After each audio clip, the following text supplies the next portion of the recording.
નમસ્કાર મિત્રો, સ્વાગત છે આપણી ચેનલમાં। ચૂંટણી બાદ પુરુષોત્તમ રૂપાલાએ આપ્યું મોટું નિવેદન। પુરુષોત્તમ રૂપાલાએ બીજી વખત ક્ષત્રિય સમાજની માફી માંગી।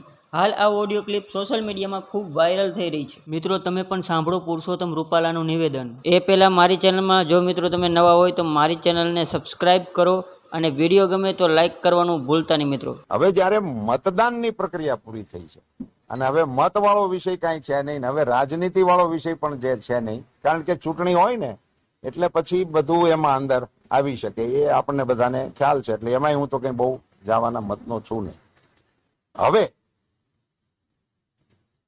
હું પરસોત્તમ રૂપાલા ભારતીય જનતા પાર્ટીનો કાર્યકર્તા અને જાહેર જીવનનો એક કાર્યકર્તા તરીકે ક્ષત્રિય સમાજના જે લોકોની લાગણી દુભાણી હતી અને મેં ત્યારે માફી માંગી હતી, એનો એક ભાવાર્થ એવો પણ નીકળતો હોય કે હવે ચૂંટણી છે તો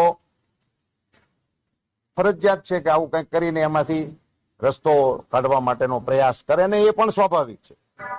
આજે હું નમ્રતાપૂર્વક માફી માંગુ છું, સમગ્ર ક્ષત્રિય સમાજની માફી માંગુ છું।